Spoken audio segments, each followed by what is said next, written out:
Mongolia is a landlocked country in northern Central Asia, formerly known as Outer Mongolia.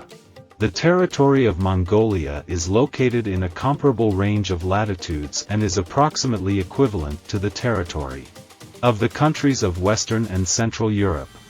The history of the Mongols is quite amazing, and their backstory is extensive. The Huns, a group that existed in Central Asia, may have been their ancestors. At the beginning of the 13th century AD, a single Mongolian state was formed, consisting of nomadic tribes. Much of China, Russia, Central Asia, and the Middle East were ruled by Genghis Khan, and the vast empire of his successors. At the beginning of the 20th century, Mongolia was a predominantly agrarian state with a highly stratified social and economic structure. After China lost Mongolia, since 1919, attempts by Chinese troops to return Mongolia were repelled by revolutionary nationalists with the support of the USSR. The Mongolian People's Republic was established in November 1924.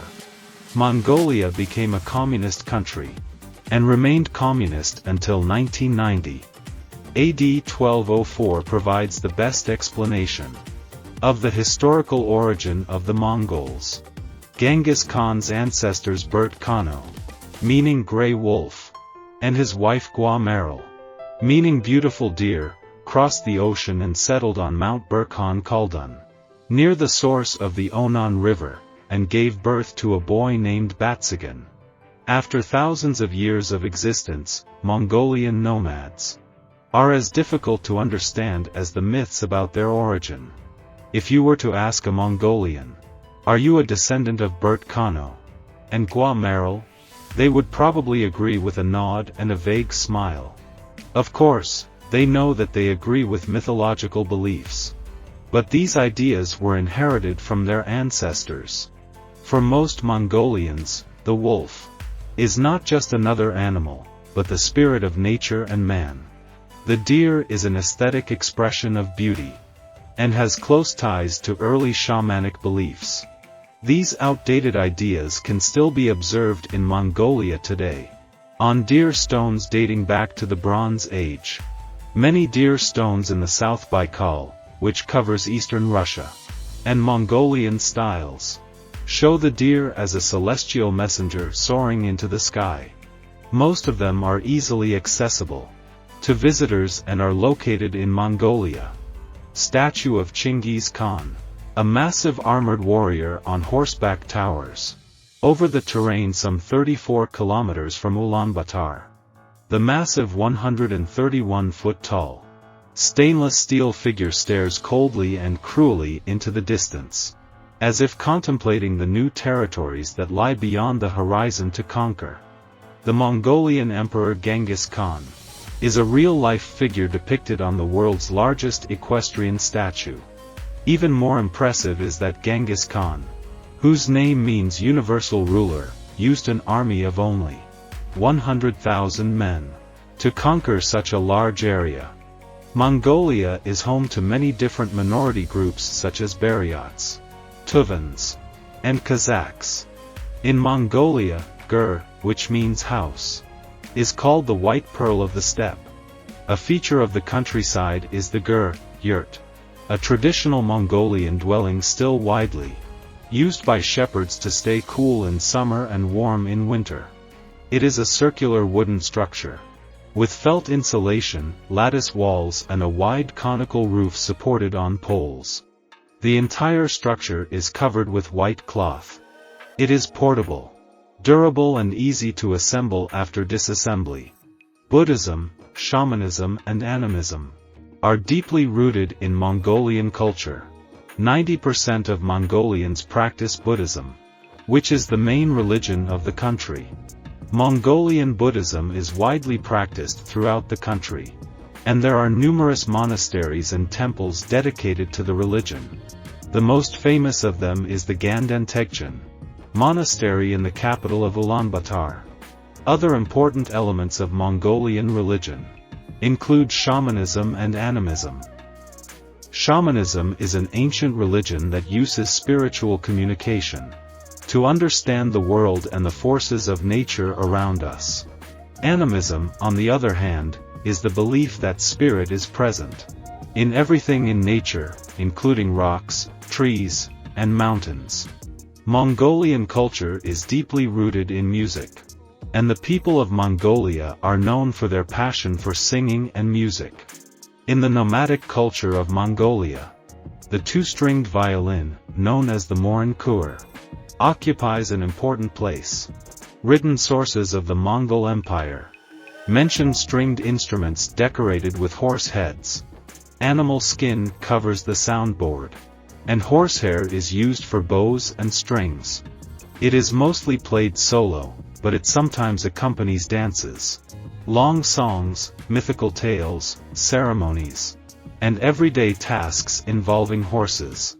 Performing arts in Mongolia are an important part of the nation's cultural heritage. The most famous of these is the Tsam dance, a Buddhist ritual dance with elaborate masks and costumes. It is believed that dancing cleanses the soul and drives away evil spirits. Tsam is a sophisticated religious and cultural expression that combines dance movements, religious chants, and meditation to unite body, spoken word, and mind to convey a single message, virtue ultimately triumphing over evil. A few days before a regular spiritual rite in Mongolia, Tsam dancers imagine and invoke guardian spirits while in a trance, seen as a form of meditation and sacrifice to the gods. A cup of tea with milk is traditionally offered to guests, which is one of the distinctive customs that make Mongolian culture so famous.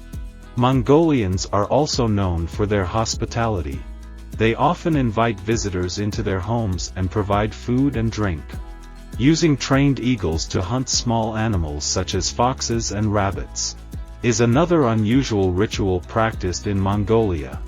The Kazakh ethnic group in western Mongolia continues this 1,000-year-old custom. In 2014, a 13-year-old girl named Ashulpan went viral after a BBC cameraman saw the little teenager in the hilly Altai Mountains of western Mongolia hunting with a great golden eagle. In Mongolia, there are almost as many people as there are horses. Mongolia is the 19th largest country in the world. It is one of the nations with the fewest people per square mile. Mongolia's main landforms include steppes, deserts, and mountains. About 3.2 million people live there, as well as horses. The proverb "a Mongol without a horse is like a bird without wings" gives many explanations. The locals call the Natam Aryan Gurvan Natam, which means three manly sports. The three sports are jumping, wrestling, and archery. A dazzling and lavish opening ceremony, parades, cultural events, nightly entertainment and state-level sporting events can be seen at Natam in Ulaanbaatar. Wearing traditional clothing called dela, and displaying it with pride, as well as the presence of distinctive equipment, add to the festive mood of the event. The festival also features traditional Mongolian music and dance. This is one of the most important social and sporting events of the year for local residents. Located in northern China and southern Mongolia, the Gobi Desert is a vast, cold desert and grassland that is the sixth largest in the world. Only 5% of the Mongolian Gobi Desert is covered with sand. Here you can find mountains with green valleys, oases, rivers, lakes, historical sites, vast desolate steppes, grassy steppes, and mud rocks with dinosaur fossils. The Mongolian Gobi Desert is the largest reservoir of dinosaur fossils in the world.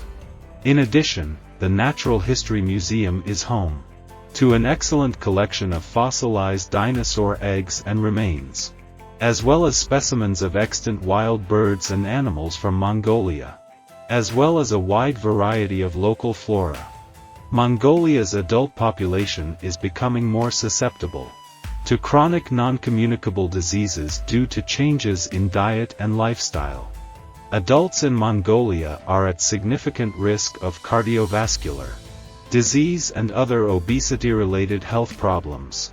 This is because they eat a lot of high-calorie foods, such as dairy products, meat and eggs in their diet. Have you ever compared the width of your waist to the short side of a piece of paper? Mashable reports that the A4 Waist Challenge, launched by a Chinese social media platform Weibo, suggested that women measure the width of their waist at short side of a sheet of printer paper. Unfortunately, the challenge has become global. This is troubling because measuring your body on a piece of paper is completely arbitrary and doesn't meet any real criteria for health or beauty.